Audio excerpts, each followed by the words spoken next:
This surrender is the giving of our souls in joy to the divine. And that is our source of might. A deep surrender is their source of might. A still identity their way to know. Motionless is their action, like a sleep. So we keep finding these paradoxical statements in Sri Aurobindo's work, especially in his thoughts and aphorisms, but also in Savitri. Now, how can there be a motionless action? You see, the mind would ask this question, but the mind is unable to understand this. And Sri Aurobindo gives us these paradoxes because it is a way of us going above the mind. And if we can do that, we can really understand that their action is motionless and it's like a sleep. Now, we do have action from Sri Aurobindo, and this is very important. So, can someone read action? May I read? Please. Action is the first power of life. Nature begins with force and its works, which, once conscious in man, become will and its achievements. Therefore, it is that by turning his action Godwards, the life of man best and most surely begins to become divine. The synthesis of yoga. We see here, therefore, that without action, nothing happens. We must act. Very often, Sri Aurobindo speaks about it in Savitri. Mother speaks about it. No words, acts, she said in one of her great comments for the new year. No words, acts. So we see that action is this first power, this initial power of life, because nature begins with this force. And when it will become conscious in us, then we can turn it Godwards. And then we have the possibility of becoming divine beings. Please continue reading. In the subconscious, knowledge or consciousness is involved in action, for action is the essence of life, the life divine. Action is a resultant of the energy of the being, but this energy is not of one soul kind. The consciousness force of the spirit manifests itself in many kinds of energies. There are inner activities of mind, activities of life, of desire, passion, impulse, character, activities of the senses and the body, a pursuit of truth and knowledge, a pursuit of beauty, a pursuit of ethical good or evil, a pursuit of power, love, joy, happiness, fortune, success, pleasure, life satisfactions of all kinds, life enlargement, a pursuit of individual or collective objects, a pursuit of the health, strength, capacity, satisfaction of the body, the life divine. Sri Aurobindo covers everything, doesn't he? The life divine is like that. You see, he's speaking to the humanity that lives mostly in the mind, and he wants to make it very clear to them what action is. It's a resultant of the energy of the being. But that energy is of so many kinds, and we've just heard a huge list of what that energy is about. So now we continue with Savitri. At peace, regarding the trouble beneath the stars, deathless, watching the works of death and chance, immobile, seeing the millenniums pass, untouched, while the long map of fate unrolls. They look on our struggle with impartial eyes, and yet, without them, cosmos could not be. So these godlike beings who are not moved at all to sorrow, or especially in our struggle, they are impartial. And that is the way that they can help us through that impartiality. Because without them, there wouldn't even be this cosmos. He doesn't say earth here, he says cosmos. Now, we have a lot of definitions, and I don't know that we've ever done death in this group. No. So we have to do that, and that's going to take quite a long time. Who would like to read death? Okay, Sanjana, you're up. There's a lot here. Once we have completed this, I think none of us will have the same fear or concern or even understanding of death that we have had previously. For the spiritual seeker, death is only a passage from one form of life to another, and none is dead but only departed. Letters on Yoga. It, death, has no separate existence by itself. It is only a result of the principle of decay in the body, and that principle is there already. It is a part of the physical nature. At the same time, it is not inevitable.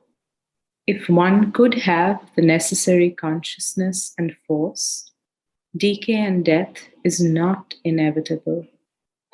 But to bring that consciousness and force into the whole of the material nature is the most difficult thing of all. At any rate, in such a way as to annul the decay principle. Letters on Yoga. My mother speaks to us so beautifully about this. And she said, if we can become more plastic, and that plasticity can translate itself into the physical form, into the body, there would be no need for death. But death is very important, because if the body cannot grow at the pace of the mind and the psychic being, what good is it to have a body that is endless and not growing? So death comes in there. So let's go on, and most of this will be covered in the words of Sri Aurobindo. Death is there because the being in the body is not developed enough to go on growing in the same body without the need of change, and the body itself is not sufficiently conscious. If the mind and vital and the body itself were more conscious and plastic, death would not be necessary. Letters on Yoga. Be thyself immortal, and put not thy faith in death. For death is not of thyself, but of thy body. For the spirit is immortality. Essays Divine and Human. Death is the question nature puts continually to life, and her reminder to it that it has not yet found itself. If there were no siege of death, The creature would be bound forever in the form of an imperfect living. Pursued by death, he awakes to the idea of perfect life and seeks out its means and its possibilities. Essays in Philosophy and Yoga. We have to face the future's offer of death as well as its offer of life, and it need not alarm us, for it is by constant death to our old names and forms that we shall live most vitally in greater and newer forms and names. Essays in Philosophy and Yoga. Death has no reality except as a process of life. Disintegration of substance and renewal of substance, maintenance of form and change of form are the constant process of life. Death is merely a rapid disintegration subservient to life's necessity of change and variation of formal experience. Even in the death of the body, there is no cessation of life. Only the material of one form of life is broken up to serve as material for other forms of life, the life divine. Of course, that is the real fact. Death is only a shedding of the body, not a cessation of the personal existence. A man is not dead because he goes into another country and changes his clothes to suit that climate. Letters on Yoga. Man born into the world revolves between world and world in the action of Prakriti and Karma. Purusha in Prakriti is his formula. What the soul in him thinks, contemplates, and acts, that always he becomes. All that he had been determined his present birth, and all that he is, thinks, does in this life up to the moment of his death determines what he will become in the worlds beyond and in lives yet to be. If birth is a becoming, death also is a becoming, not by any means a cessation. Essays on the Gita. Sri Aurobindo is so beautifully clear here.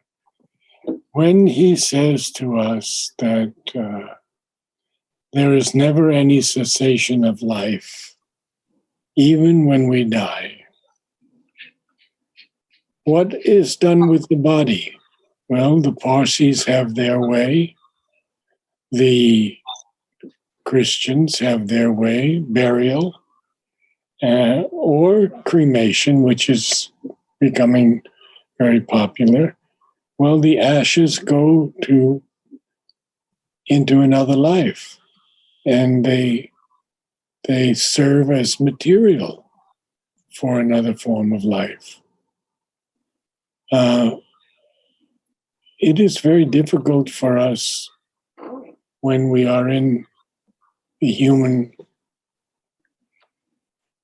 area of death of a loved one, and we have all that attachment that brings us to great suffering. And I have known it, and many have known it. It was said that Sri Aurobindo shed a tear when he heard his wife had passed. So there is that aspect, but we have to transcend it. And these quotations that we were able to get from all of his writings can help us so greatly to stand back from attachment and see death as it is. And let's continue now with the last quotes. There is no such thing as death, for it is the body that dies, and the body is not the man. That which really is cannot go out of existence, though it may change the forms through which it appears, just as that which is non existent cannot come into being.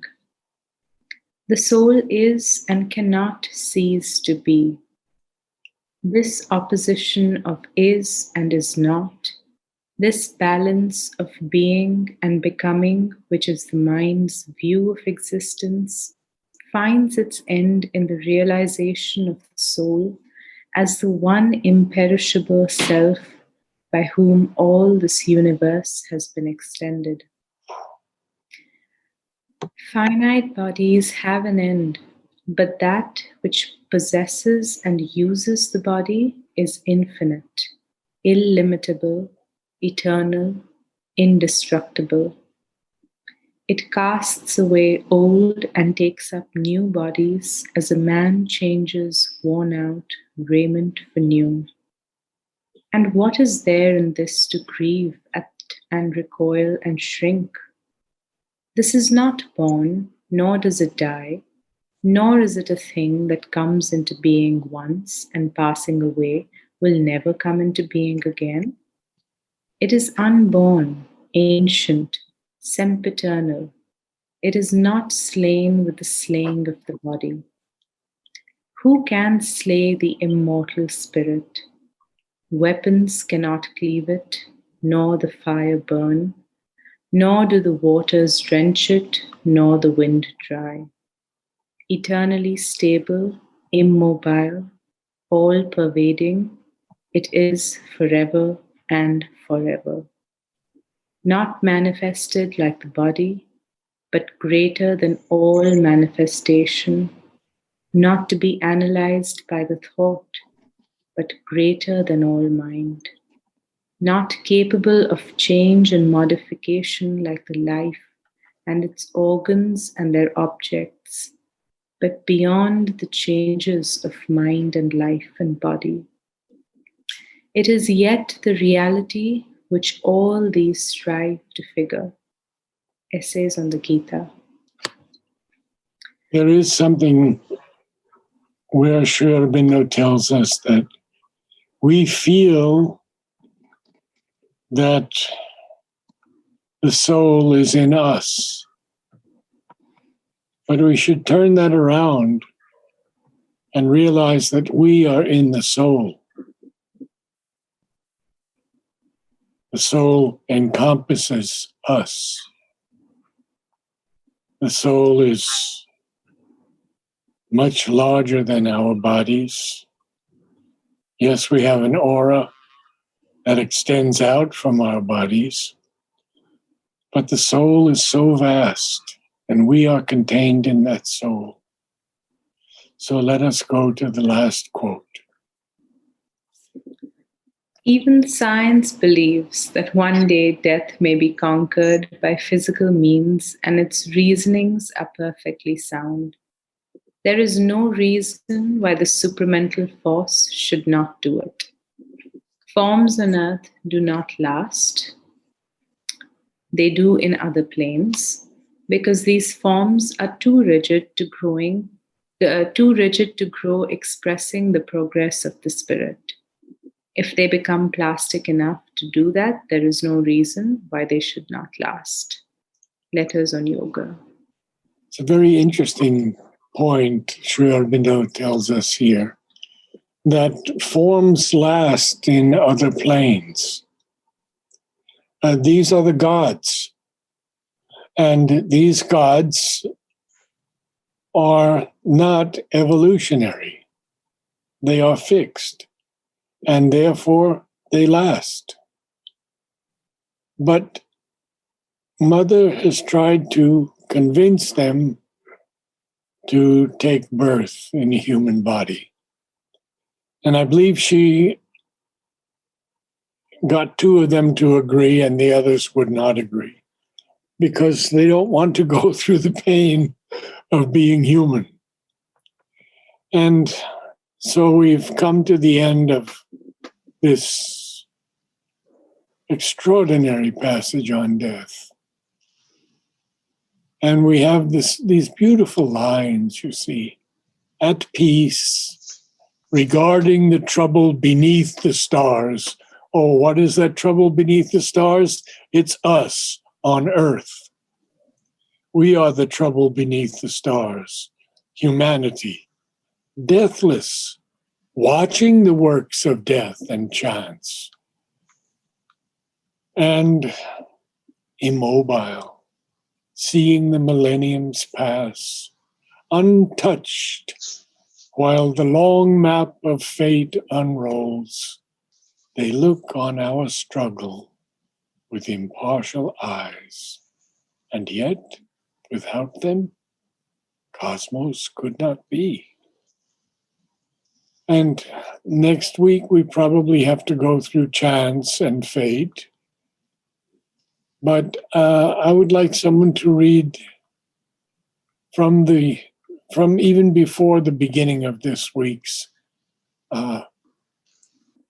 passages, because it's so powerful, so beautiful. Can we begin with in the wide, signless ether of the self? Who would like to read that? Can I? Yes, you can, certainly. Okay.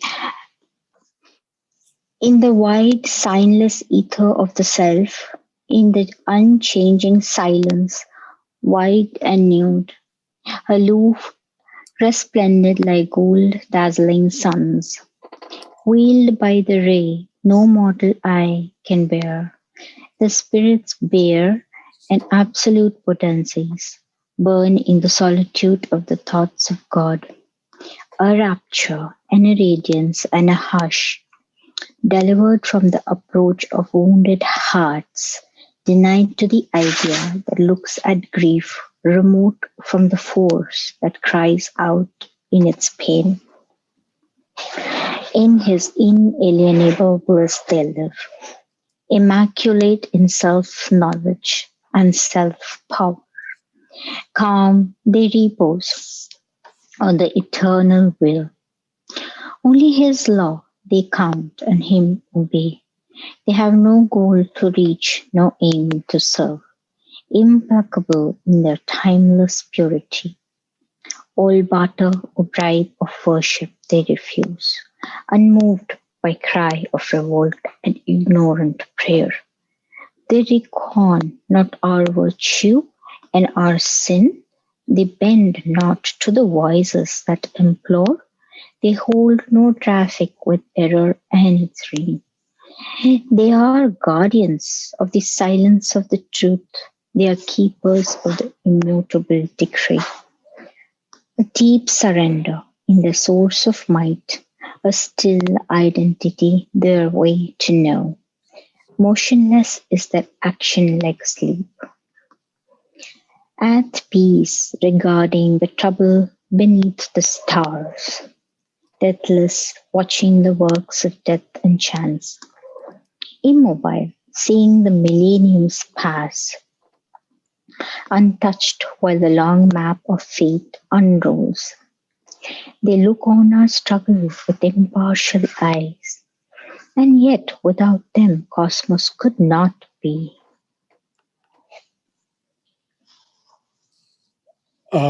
Please tell me who read this. So Falguni.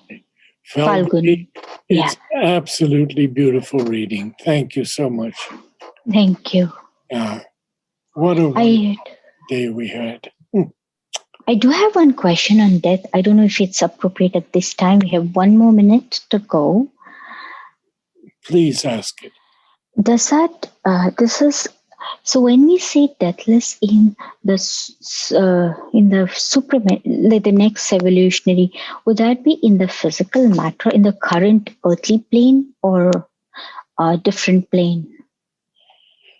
Well, I think that we can extend our talk a little today, and Vladimir and I have known George Van Vrecken very well. Yeah, and so did I. Mm-hmm. And you did too. And of course, he speaks of the Surom. Yes. Mother speaks of the many, many, many different ranges of development that will happen before the final supramental being comes on earth. Okay. Sri Aurobindo said that he will come first as the first supramental being built in the supramental way. But there will be other beings who are built partially. And Mother tells us the story of the ship. I think you've read that. The ship. Yeah, and heard it directly from Loretta. Yeah. Oh, very good. Okay. So we know that there are beings that are already on Earth that are partially supramentalized. Nolini, in his humorous way, said, there are supramental beings out there. You may be one, and I may also be one. So, Vladimir, please help us and add a little bit to this marvelous experience that is to be and is becoming. Right. Yeah, I was thinking about a similar thought from the perspective of Savitri, why Sri Aurobindo does not call Yama the Lord of Death in Savitri. You know, he uses all the names, Savitri, Satyavan, Yumatsena, Shvapati, everyone is named from Mahabharata, but not Yama. And there is a meaning to it. Yeah, the Lord of Death for him is not Yama. For him, Yama is the one who is. He was the first soul of the group soul who died and found passage back to our psychic world, so to say, and who is accompanying the soul. He's helping the soul to cross over the dangerous, space. He comes, or he sends his messengers, these Sarameya dogs with four-eyed dogs, which are protecting the soul from both sides when it travels back to its resting place, to the psychic world. So over this over this ocean of the, occult worlds, vital worlds, where all kind of creatures are hunting down the soul, they would love to catch it and to use it for its own purposes and energy as a food. So these protect us. He's a protector of the soul rather than the killer of the body. Sri Aurobindo never saw him in that way. And this is something interesting to think of. So it confirms with what we read today with these beautiful passages, how Sri Aurobindo explains what is death. Yeah. So who is the Lord of Death, according to Sri Aurobindo? He's a god. He's a god. But did you notice that there is a shift from this debate of love and death towards this everlasting day? There is no clear shift in the voice which is coming. Did you notice that all the voice which seemingly the Lord of Death is giving, according to Mahabharata at least, he is giving these boons to Savitri. It is already a supreme. First, supreme is tempting you, and then Savitri to leave and so on, and then it gives the boons. It is kind of the same voice, as it were. True. So it's the supreme in disguise, as it were. Yeah.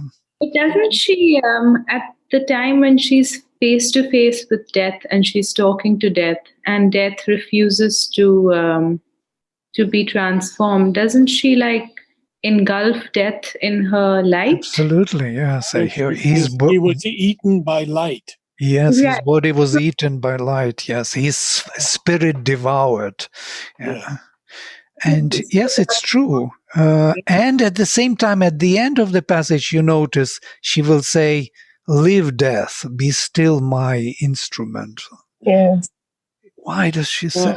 We do have something else here too, and when we go into Book 11, we see that even the divine is saying to Savitri, why do you want to be here on earth? Come Right. and be in my eternal peace. And 3 times the divine asks her to unite with him and to leave the earth. And Savitri's answer, mother's answers, are so beautiful you can weep. They are so beautiful. For the soul, for the human soul on earth, she wants to be. That is why she came. Thank you all. See Thank you so much. you next week. Namaste. Namaste.